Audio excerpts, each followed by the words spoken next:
नमस्कार। एनसीपी कांग्रेस शिवसेना के महाविकास अघाड़ी गठबंधन वाली सरकार में एनसीपी प्रमुख शरद पवार ने एक बार फिर से हड़कंप मचा करके रख दिया है। जब से शरद पवार ने राहुल गांधी पर टीका टिप्पणी की है, राहुल गांधी की क्षमता और उनकी काबिलियत पर सवाल उठाए हैं, तभी से महाविकास अघाड़ी गठबंधन में खलबली मची हुई है। राहुल गांधी पर सवाल उठाने के साथ साथ कांग्रेस का सिर्फ नेहरू गांधी परिवार से जुड़े रहना ही कांग्रेस का अंत बता दिया था।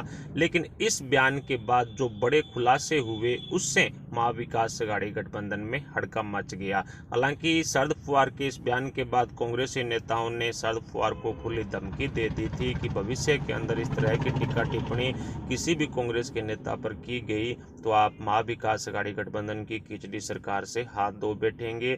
लेकिन इस बयान को लेकर के अब कई मायने निकाले जा रहे हैं। पहला ये खुलासा हुआ कि बीएमसी चुनाव 2022 में कांग्रेस ने शिवसेना से अलग होकर के तीसरा मोर्चा खोलने का ऐलान कर दिया था और कहीं ना कहीं एनसीपी प्रमुख शरद पवार कांग्रेस को वापस साथ में गठबंधन में लाना चाहते थे, ताकि एनसीपी कांग्रेस शिवसेना तीनों गठबंधन में बीएमसी चुनाव लड़ेंगे तो वो काफ़ी जीत है वो हासिल कर पाए। और इसी लालच में एनसीपी प्रमुख शरद पवार ने कांग्रेस को वापस लाने का तरीका ढूंढा और उन्होंने राहुल गांधी कांग्रेस पर सवाल उठा दिए, ताकि कांग्रेस को ये लगने लगे कि वो बीएमसी चुनाव 2022 नहीं जीत पाएंगे और उनका एनसीपी शिवसेना के साथ वापस आना मजबूरी हो जाए।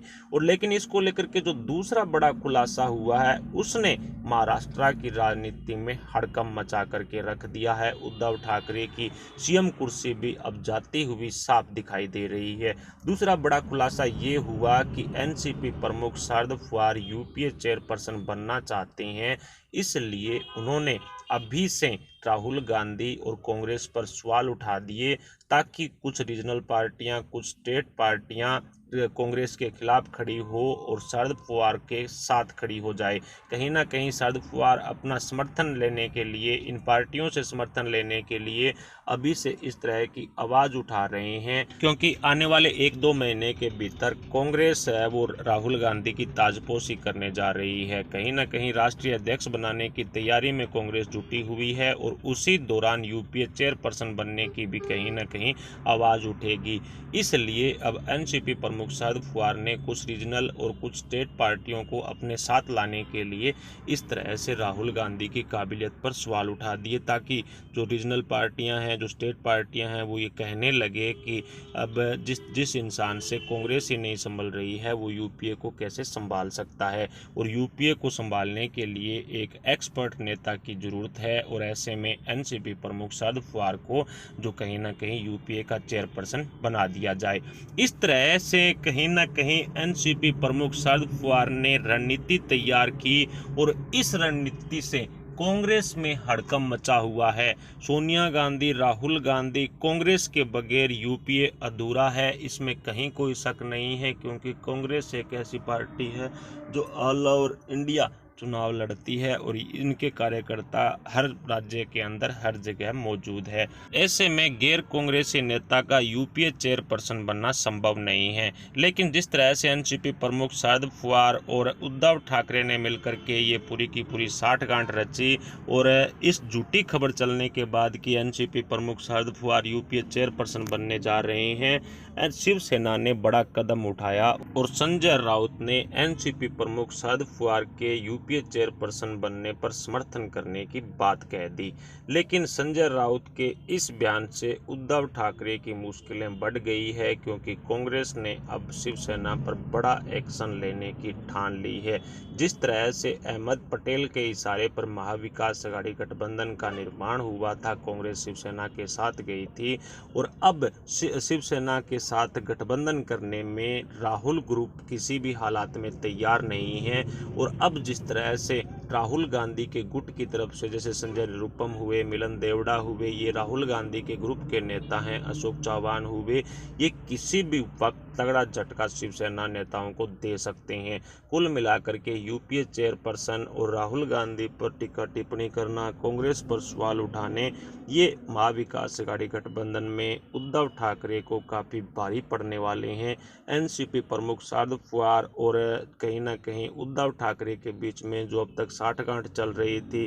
दोनों की तरफ से कांग्रेस को अलग थलग करने का काम किया जा रहा था, उसको अब कांग्रेसी नेता बर्दाश्त नहीं कर पा रहे हैं, जिसका परिणाम यही निकलेगा कि महाविकास अघाड़ी गठबंधन से कांग्रेस अलग होगी और कांग्रेस किसी भी वक्त महाविकास अघाड़ी गठबंधन को झटका दे सकती है। कुल मिलाकर के कांग्रेस ने सिर्फ एक शर्त पर महाविकास अघाड़ी गठबंधन का निर्माण किया था और वो शर्त थी बीजेपी को सत्ता से दूर रखना। और अब जिस तरह से कांग्रेस को अलग थलग करने का काम किया जा चुका है, एनसीपी प्रमुख शरद पवार ने सारे मलाईदार मंत्रालय अपने पास रख लिए। इसके अलावा उद्धव ठाकरे और उद्धव सरकार की जो खिलाफत महाराष्ट्र में बढ़ती गई, इसके अलावा जो कांग्रेस के कार्यकर्ता हैं वो भी दिनों दिन टूटने लगे। अब इन सब मुद्दों को ध्यान में रखें तो जल्द ही कांग्रेस की तरफ से बड़ा कदम महाराष्ट्र की राजनीति में उठाया जाएगा और ये कदम निश्चित तौर पर उद्धव ठाकरे की सरकार गिरा देगा। अब शिवसेना के एक विधायक प्रताप सरनाईक को लेकर के भी महाराष्ट्र की राजनीति में काफ़ी बवाल मचा हुआ है। शिवसेना के विधायक प्रताप सरनाईक पर जब ईडी द्वारा शिकंजा कसा गया तो उनके घर की तलाशी हुई।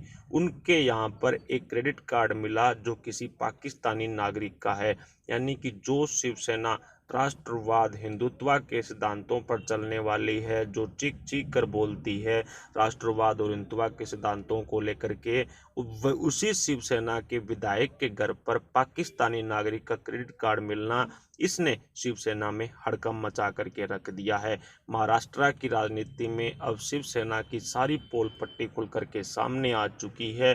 ऊपर से कांग्रेसी नेताओं ने तो पहले से ही शिवसेना को भ्रष्टाचारी बताया था। खुद संजय निरुपम ने कहा था कि शिवसेना एक भ्रष्टाचार पार्टी है, इन पर कार्रवाइयां होनी चाहिए और इससे उद्धव ठाकरे की मुश्किलें दिनों दिन बढ़ गई। एनसीपी प्रमुख शरद पवार अपनी बेटी सुप्रिया सुले के राजनीतिक भविष्य को सुधारने के लिए बीजेपी नेताओं से मुलाकात भी कर रहे हैं। संजय राउत और देवेंद्र फडणवीस के बीच में भी पिछले दिनों मुलाकात हुई थी। अजित पवार, अशोक चौहान जैसे नेताओं की बगावत को लेकर के भी काफ़ी चर्चाएं हुई थी। संजय निरुपम, मिलन देवड़ा भी किसी भी वक्त कांग्रेस का साथ छोड़ सकते हैं, इस तरह की चर्चाएं भी तेज थी। कुल मिलाकर के कहा जा सकता है कि शरद पवार ने जो बीजेपी नेताओं से मुलाकात की है उसमें कोई बड़ी रणनीति कहीं ना कहीं एनसीपी प्रमुख शरद पवार बना चुके हैं। लेकिन महाविकास अघाड़ी गठबंधन सरकार में अब कांग्रेस को तगड़ा झटका उद्धव ठाकरे को देगी, जिसकी वजह से उद्धव सरकार संकट में आई हुई है। महाविकास अघाड़ी गठबंधन में उद्धव ठाकरे की सीएम कुर्सी पर अब कहीं ना कहीं कांग्रेस के ग्रहण हैं वो लग सकते हैं। फिलहाल महाविकास अघाड़ी गठबंधन सरकार में एनसीपी प्रमुख शरद पवार की तरफ से जो राहुल गांधी पर बयानबाजी की गई है उस पर कांग्रेस किस तरह का एक्शन लेगी, इस पर आप अपने विचार हमें कमेंट बॉक्स में बता सकते हैं। साथ ही वीडियो को लाइक करके हमारे चैनल को सब्सक्राइब जरूर कर लें। अभी के लिए इतना ही, मिलते हैं अगली अपडेट, अगली न्यूज़, अगली खबर के साथ। तब तक के लिए जय हिंद, जय भारत।